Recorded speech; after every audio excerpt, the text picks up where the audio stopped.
welcome to Special Stage. We're here at Walters Arena for round 8 of the 2012 Terrafirma All-Wheel Drive Club Championship. Now, before we take a look at the action going on here in this fun and exciting championship, let's take a look back at the last 2 rounds. Round 6 of the championship takes the cruise to Sweet Lamb, and with a lot of the main contenders and some new faces out this weekend, it would make for a good day's racing.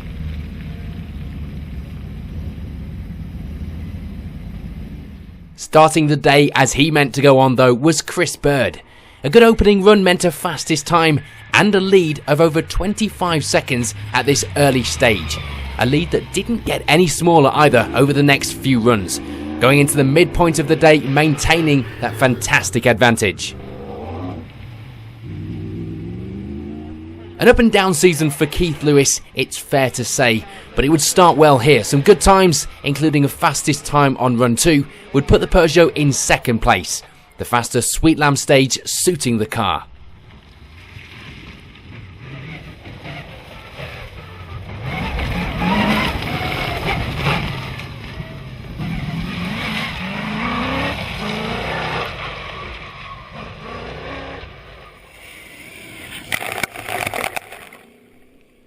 With his eye still on that championship prize, it will be third for Steve Hyatt, Sweet Lamb being a favourite venue for the current championship leader. So a good result this weekend was somewhat expected.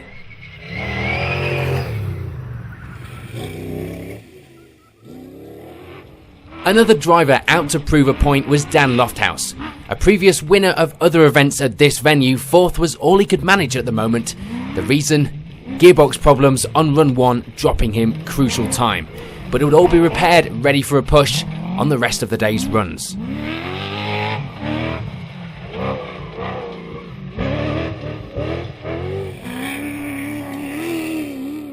Andy DiGiulio was another looking at the championship this weekend and would be trying to get the points needed to push him ever closer to that leading position, but it would be off to a rough start, pushing too hard on the opening stage and damaging the suspension on the Milner.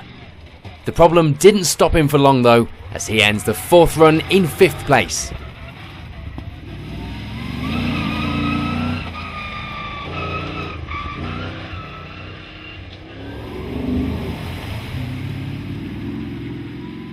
Sixth at this stage will be taken by a new face to the all-wheel drive club, Martin Gold, bringing out his newly acquired car for a run on the Sweet Lamb stages. He settles into 6th after a cautious start.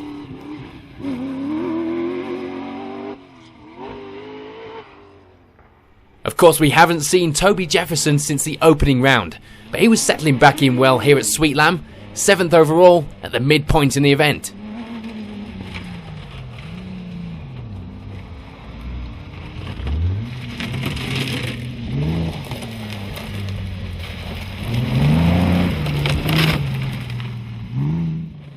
And for Alex Holford, it would be 8th, back out in the car after a few events not racing over the middle of the season.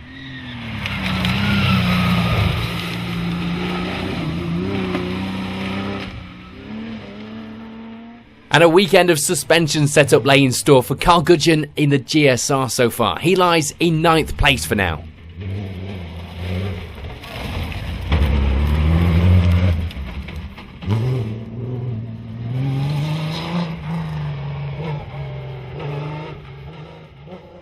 Rounding out our top 10 for now though was James Tennant, starting off well with an 8th fastest time, but he was unable to keep that pace as the runs went on.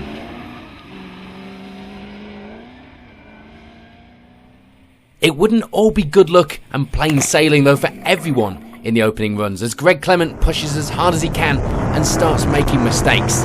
These ensured he couldn't make it into the top 10, and the weekend was looking like a write-off in terms of championship points at least.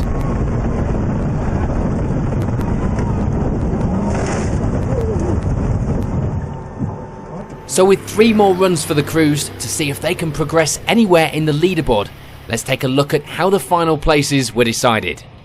A change to our 10th place now, as we lose James Tennant in the afternoon's runs, and the top 10 is rounded off by Andrew West.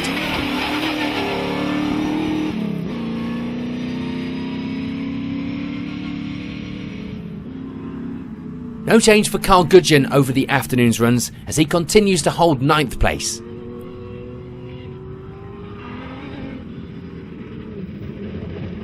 And the same could be said for Alex Holford. He remains in command of 8th at the end of round 6.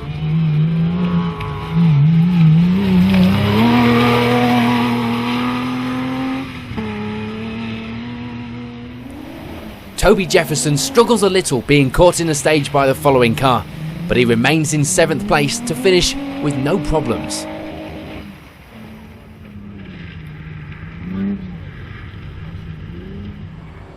Those run 1 problems didn't help Andy DiGiulio's results here this weekend. He lost too much time on the opening stage to be able to fight for that lead, but he holds on to 6th place and gets some more championship points to take to the final 2 rounds.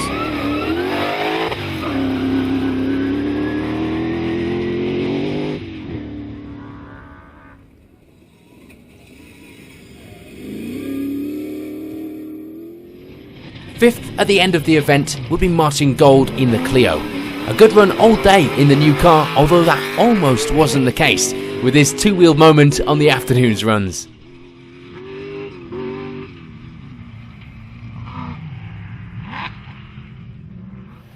No problems for Keith Lewis as he has a trouble-free run to finish the event in 4th, feeling that a lack of power compared to the cars ahead was keeping him from a better result this weekend.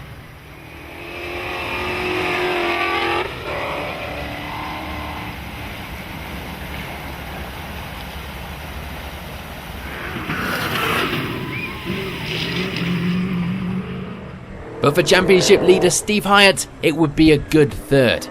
A good run this weekend, rewarded with a podium place, and he would be another one taking a good haul of points into those last 2 rounds.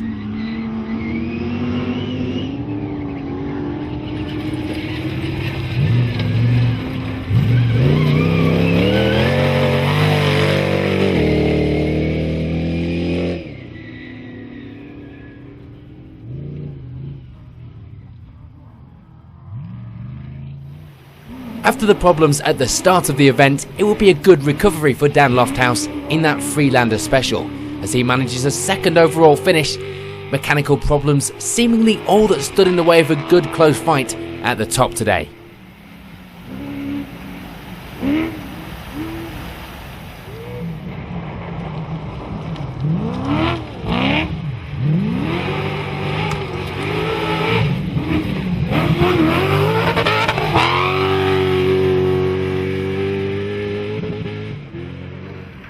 But out in front, for Chris Bird, it was a clean and tidy run to end the event in that lead. Hold-ups during the day had slowed on some runs, but that was just part of the competition, and despite getting stuck behind a few cars, it didn't take away from a fantastic win this weekend.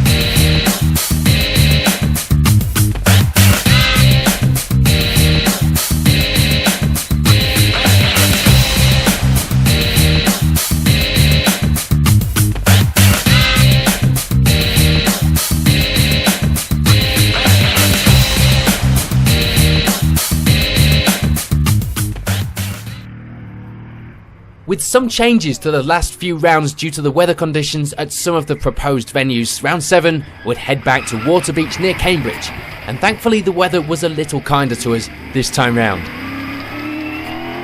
Getting an early lead in the event would be Andy DiGiulio, a home event for the Milner driver and one that would hopefully help his championship campaign this weekend. Fastest times on all of the morning runs was a clear indication of his intentions here at round 7.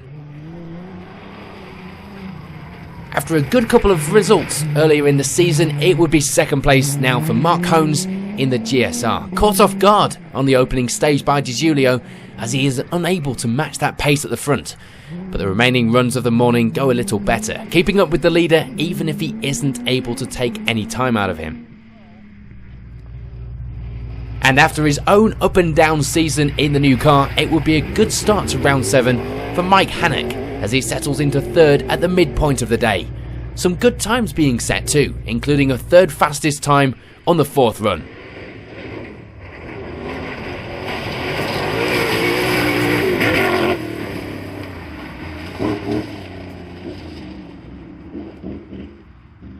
After writing off the last round, it would be a fresh start for Greg Clement here at round 7 as he settles into 4th place. No problems to report and some good speed on the stages this weekend.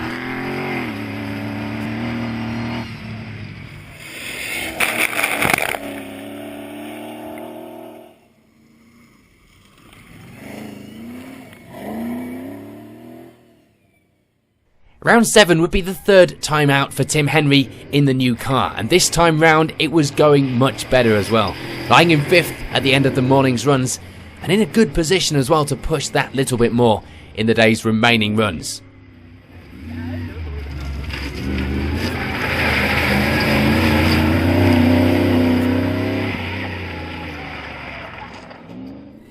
Consistency had been the key for Rob Scone this season, with just one event on the results not helping his overall points.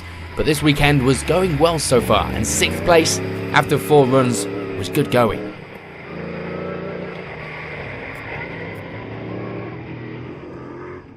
Seventh would be occupied by round 7 sponsor Tim Philpott in the distinctive green car. A slow start to the season was turning around now though, and some good results in the last few rounds were pushing him up that championship table.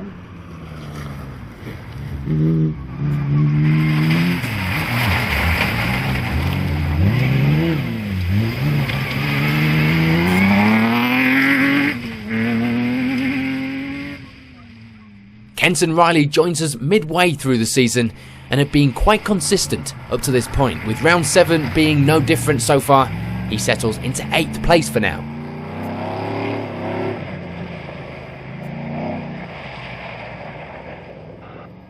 Bob Parsons, another to use consistency to his favour. 9th overall at this stage, but the championship was all about getting to the finish as much as it was overall speed so far, which was showing in the championship points as well.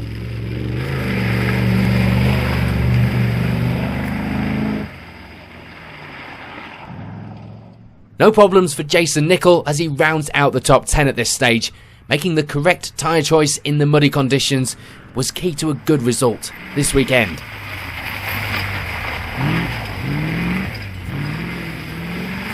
It would be bad luck though for championship leader Steve Hyatt. He completes the first run with no problems in 3rd overall, but is forced to retire soon after the start of the 2nd run with a terminal drive problem. Hyatt wouldn't be the only one with bad luck this round though, as Keith Lewis suffers damage to the car too, and ends the event with a lot of work to do before the next round in just a few weeks. So with the event going past the midway point now, this is how the results were decided. A change to 10th place in the final runs as Ray Edwards jumps up to take that place.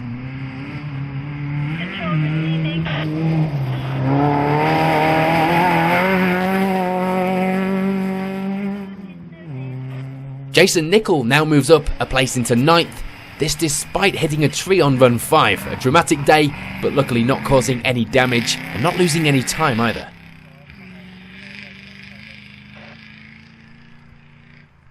For Bob Parsons, it was another good result as he finished the event in 8th place. This moves him up the order in the championship points going into the final round.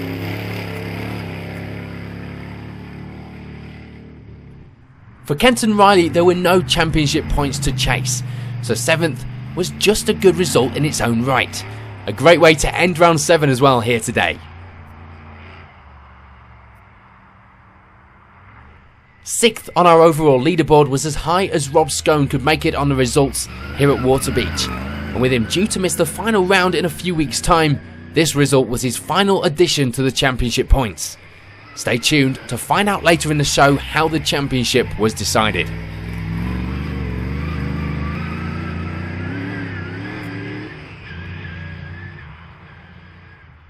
Last minute drama and its problems in run 6 when a wheel shatters for Greg Clement, meaning that 5th is the best that can be achieved this weekend. Still a great result though, and looking good for a championship result as well.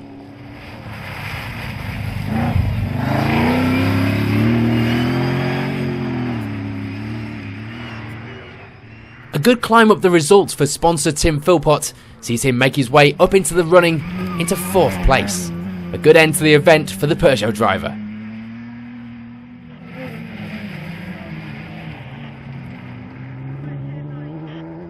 An unfortunate end for Mike Hannock. He drops out of the event from 3rd place with car problems.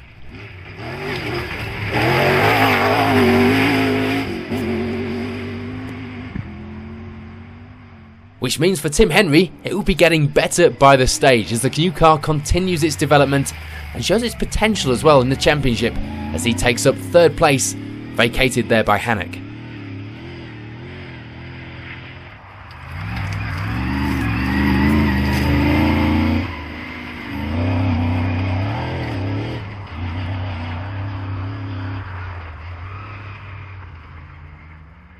Mark Hones, we see, is back on form at round 7. He manages to take the runner-up spot, helped along by 3 out of 4 fastest times on the last 4 runs of the day.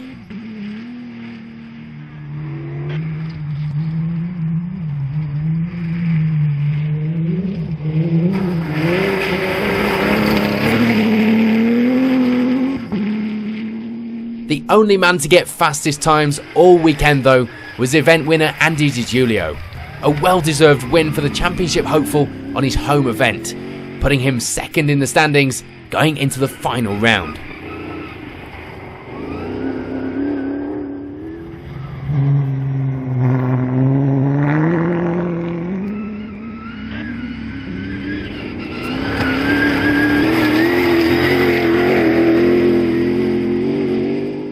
Join us after the break as we see if Steve Hyatt can maintain his lead in the championship as we go into round 8 at Walters Arena.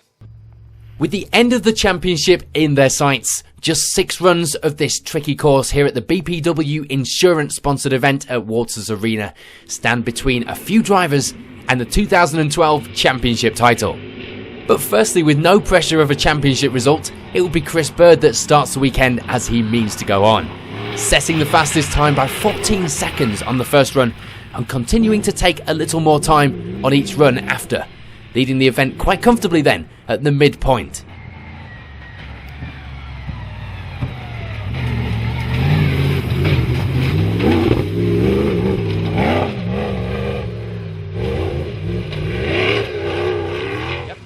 Chris, leading after 2 runs through, how are you finding it? Yeah, it's good. It's a tough old course. It's real easy to make a mistake, real easy to have a punch-up. We've had one this morning. But yeah, it's tough and it's wet and it's a long way to go. Are the conditions improving out on the stage? There's less standing water in certain areas, but some of it there's like actual streams running through the course, so it's never going to get any better on those parts. But the bulk of it is drying out in area. You know, some of the puddles have got standing water, the water's coming out. Now, people have been saying it's really easy to pull something off in there or to have a trip through the undergrowth. Have you managed to stay? We had a puncture on the first run and we had a little trip into the bushes on run 2. Only just being a bit ambitious, too quick, couldn't stop it, and nothing serious, just a bit of being a bit of an idiot. For Andy Di Giulio, it needed to be all about a good result here, needing to finish 5 places ahead of Steve Hyatt if he was going to take the title. And that was never going to be an easy task, but all he could do was apply the pressure and hope for the best. 2nd overall at this stage was certainly as good a start as he could have hoped for.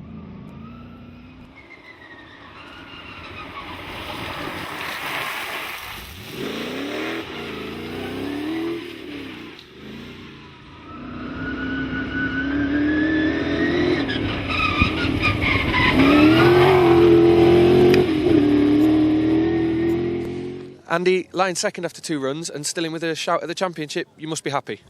Yeah, reasonably. Yeah, it's been good. Good end to the year. Sun's out.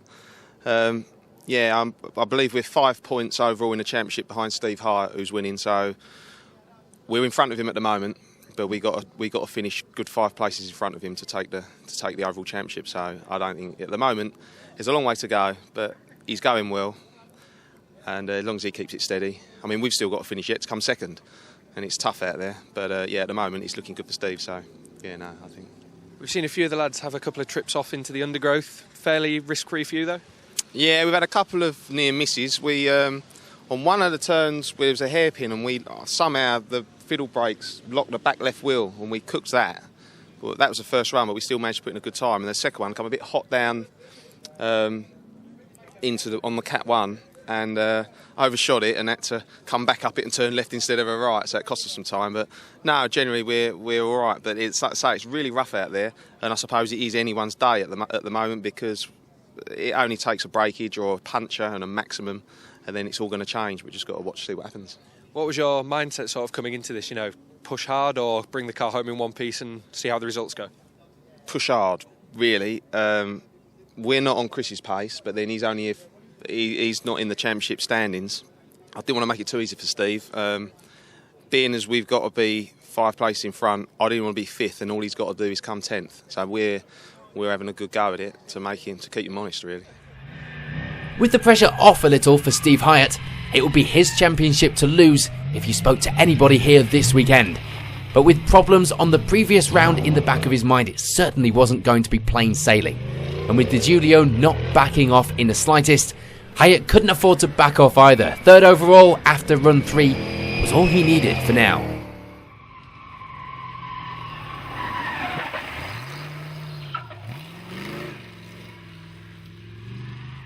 With his luck running out on the last event, it would be a better start for Keith Lewis here at the final round.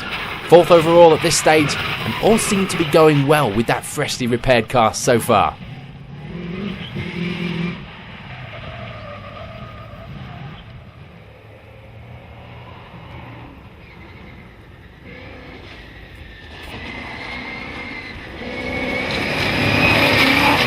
Keith, by all accounts, you've done well to get the car back out after the last round. Yes, very well, I like to think, yes. It's been a lot of midnight oil burnt, like they say. Yeah, so, yeah, we've managed, but it was a lot of work, in the time scale, but we had to be back out. Looking for just a clean run today, get it round in one piece? Yeah, no heroics, just clean round, just finish, because if we was fortunate to win the event, which we ain't going to, we still wouldn't win the championship, so we'll be happy with 4th as we are now. How are you finding the conditions out there, the standing water and things like that? First lap a bit crappy, but a lot of it's gone now, so it ain't too bad. Yeah, the water ain't a problem now, it's just slipperiness. After Mike Hannock's great start to round 7, it was looking like game on again here at the final round. Reliability had been the issue this season, not speed, and that was showing again here today. 5th place at the moment and settling into the stage well.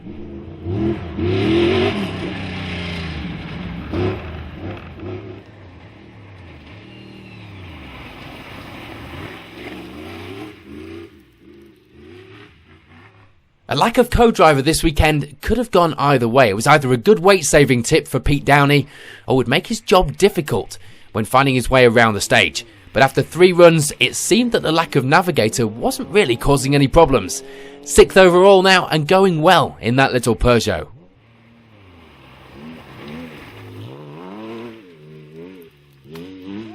Quite the creation, the car. What can you tell us about it?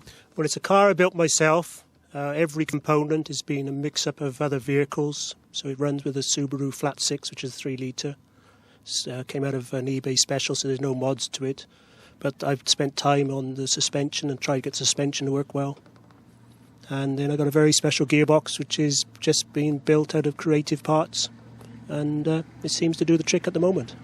Is it going well through the Walters Arena today? Oh, it's a lovely course of this car. It's so nimble and small. It's very tractable in these hairpin bends. It's going very well. Another man with no championship pressure this weekend was Adam Cox. He takes the ex-Dan Lofthouse car into 7th place.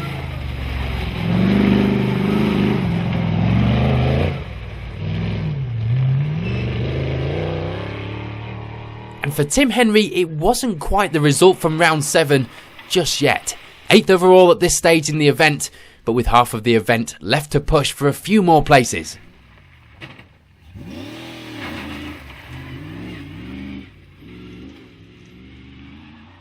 And it would be 9th for Alex Holford. A few spins and close calls during the morning's runs, but luckily nothing enough to slow him down too much or cause any damage.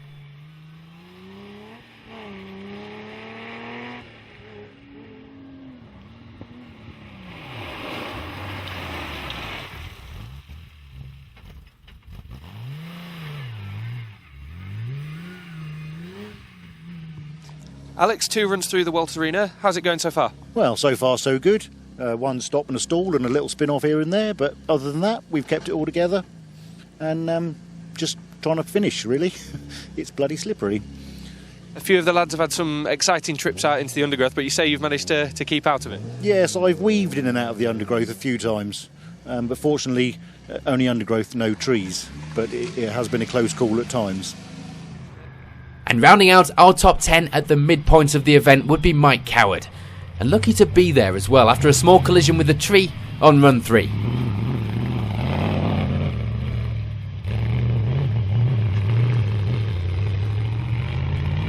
Just 3 more runs remain now, so let's take a look at how the final round was decided.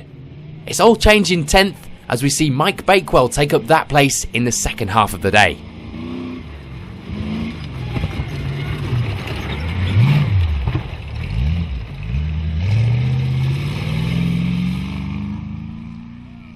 No further problems for Mike Coward means he moves up a place into 9th at the end of the event.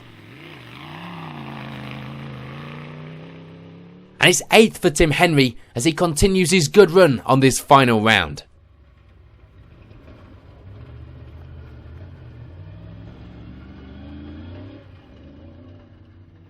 Not quite a match for the result achieved at round 7 for Tim Philpott. He ends this round in 7th place. Enough to secure him a top 10 place in the championship standings though. And it would be 6th for Alex Holford. No more major dramas though through the second half of the day as he winds up the season with a good result on this final round. Without the pressure of the championship hanging over him, it would be a good move up to 5th for Adam Cox.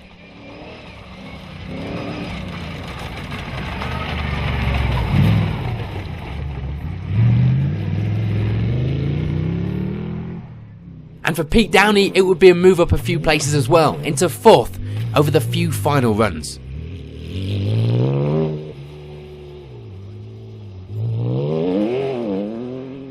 And it was in these final runs that the championship drama would take a bit of a shake-up, as Andy Di Giulio catches a rock in the stage and ends up with a broken wheel, a maximum time, and finishes the event down in 17th place.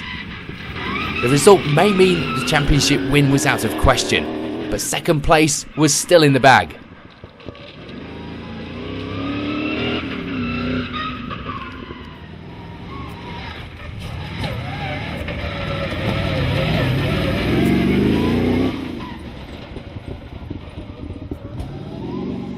Andy, a cruel end to what was looking to be a really promising day for you. Yeah, it was going to be good. Not sure, I don't know where we come. We've obviously taken maximum on that last run. We had a wheel break, broke clean off the hub, so we did get a wheel out, but I don't know, it took us half hour. So I think we'll be classed as a finisher. I don't know. I think I've got to wait and see now whether we are second in the championship or not. I really don't know. We're going up to the time wagon now, but I think if we get a finish, I think we're all right. But I don't know. Can you take heart from the fact that you pushed Steve all the way? Yeah, what can you do? I mean, it's try your hardest. Best man's won. I mean, he was really on it at the beginning of the season. Can't take it away from him. He deserves it. So yeah, good. We done too little, too late. And will we see you back next year? Yeah, I think so. Yeah, we've got to come back, have another go. Got to try and get my name on that cup. But I look forward to next year, and hopefully you lot will cover it. And thanks to Terrafirma and everybody, and BPW Insurance for sponsoring this round. And hopefully have a good season next year. So that means that finishing 3rd overall here this weekend is good enough to take the 2012 championship title for Steve Hyatt. A non-finish on the previous round being the only mark on an otherwise fantastic copybook this season.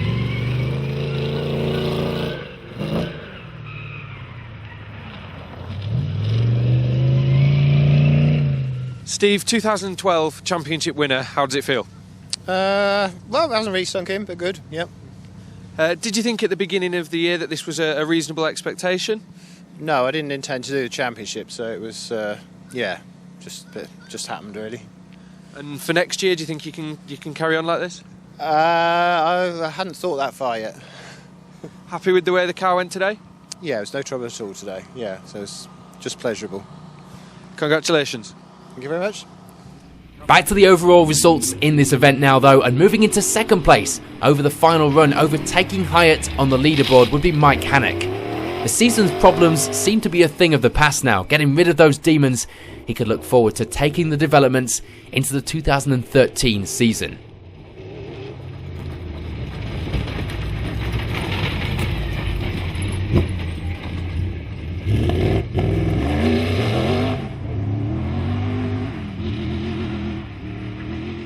Mike, second with literally the last throw of the dice, if you like. How does that feel? Yeah, it feels very good. That's the first time I've finished a race at Walters Arena. It's been pretty harsh to me in the past. Very happy with that and managed to keep the car going to the end. So, yeah, I think that was pretty key here. It's very hard on the cars, on the drivers. So, yeah, chuffed to bits. Happy with how it's gone all day overall? Yeah, very good, yeah. I say, keeping it on the track was pretty key. Some big rocks out there. We haven't had one puncture, which is good, especially for here. So, yeah, good day. And obviously a new car for this year. Have you been happy with how it's gone over the championship? We've had some niggles over this year. Not finished that many races as we'd like to, but we seem to be getting there. Today was a day to test a few things that we'd fixed, and we fixed them. So next year, yeah, looking forward to it. So that means that Chris Bird adds a second win to his tally this season with a faultless drive this weekend. And with more development of the car planned and some testing himself for over the winter, next season could see him a real contender for the championship in 2013.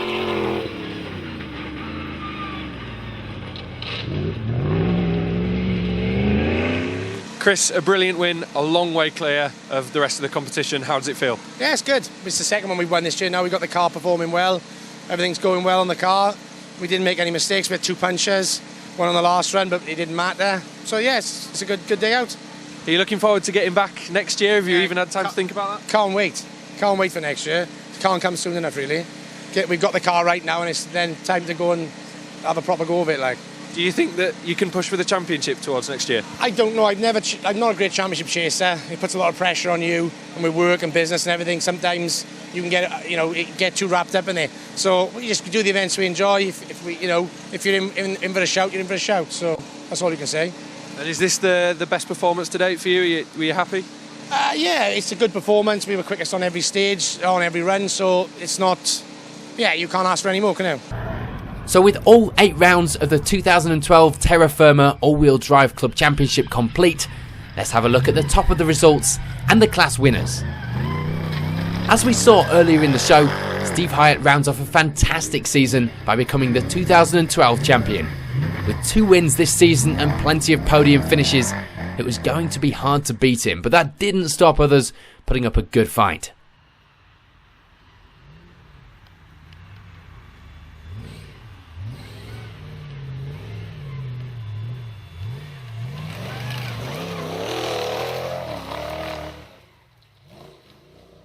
One of those going down fighting was Andy Di Giulio, who may have had a bad final round, but that didn't stop him claiming second in the championship and giving Hyatt his closest run for his money throughout this season. His first and only win came on his home event at round 7, but there were plenty more good results all adding up to that runner-up spot.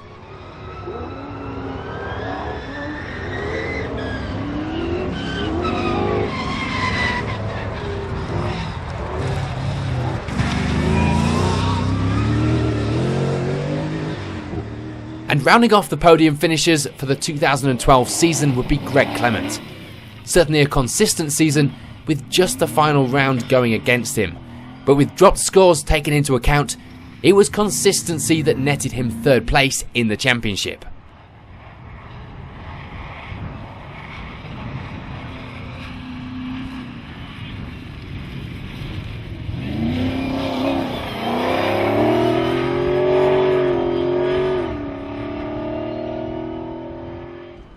Bob Parsons finishes just outside the podium places in 4th. There wouldn't really be any problems throughout the season, and it just showed that consistency is the way to go well in the championship.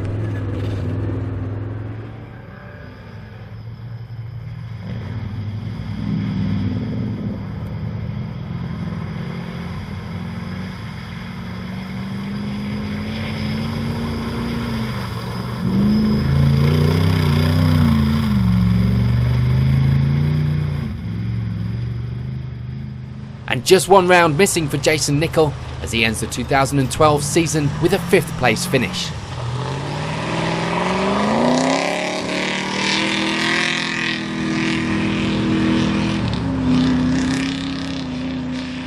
And for Jason Elphick, it will be just one retirement as well. That marks his season-long finishing record, but dropping that score still means a 6th place finish for the Freelander driver.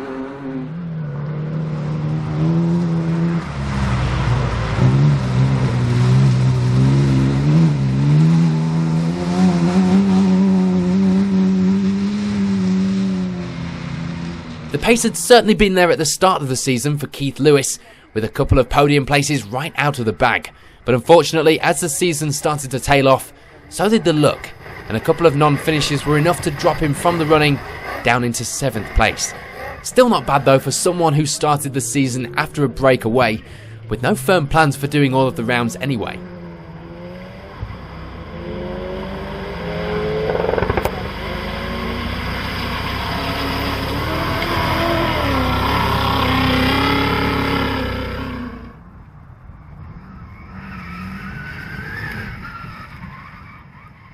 In almost a mirror image to Keith Lewis's season, it will be a slow start for Tim Philpott. Poor scores on the opening rounds set him back a little, but from there on in it seemed to get better as the season went on. A few good results to make up for the slow start, and he finishes the 2012 season in 8th place.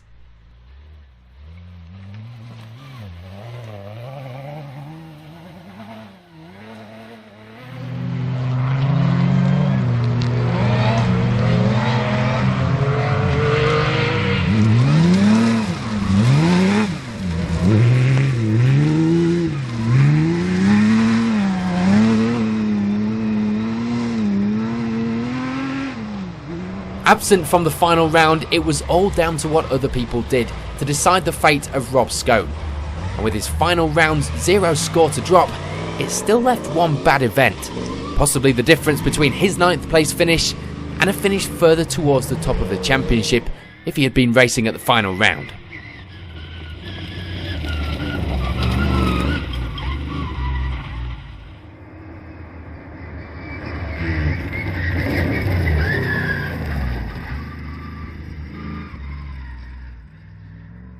And another driver not present at the final round claims that final place in the championship top 10. Mark Potts' run of consistent scores only broke up by one non-finish.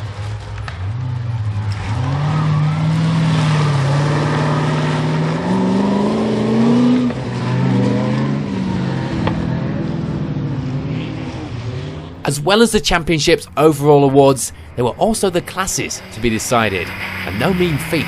And in Class 2, it will be Robin Izzard who is the only class runner and takes the prize.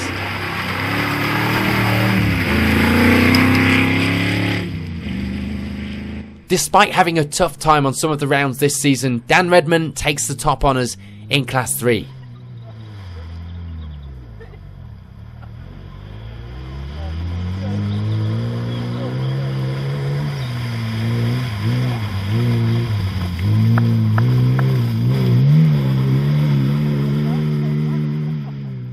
It's Chris Bowler topping Class 4 after a string of good results on the events he competed on this season.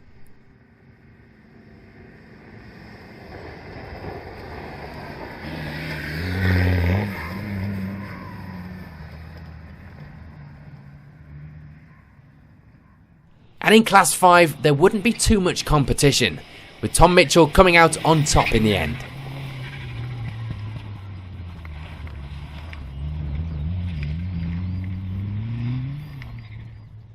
Just Charles Sincock in Class 6 as he takes some points at the final round to take home a class win. And in Class 6I, we would see Ray Edwards double the scores of his nearest class rival to take that class victory.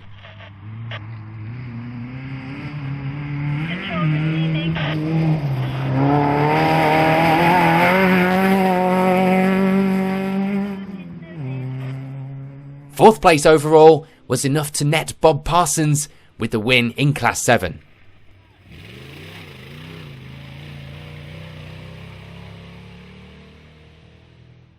And here we have Jason Elphick in 6th. He was the top of the 7i class in the Freelander.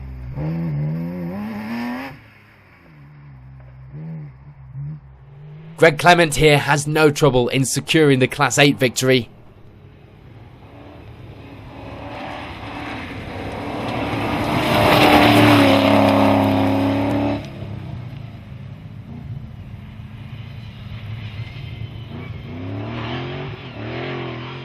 While overall champion for 2012 Steve Hyatt heads the 8i class at the end of the season.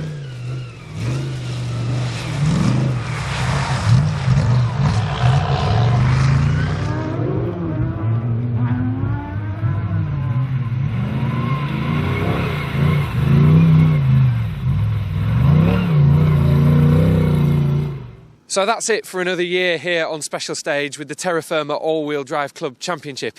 Steve Hyatt walks away as the champion, but next year promises to be even bigger and better. Remember, you can catch all the highlights in mid-December here on Motors TV. But for now, thanks a lot for watching, and we'll see you around.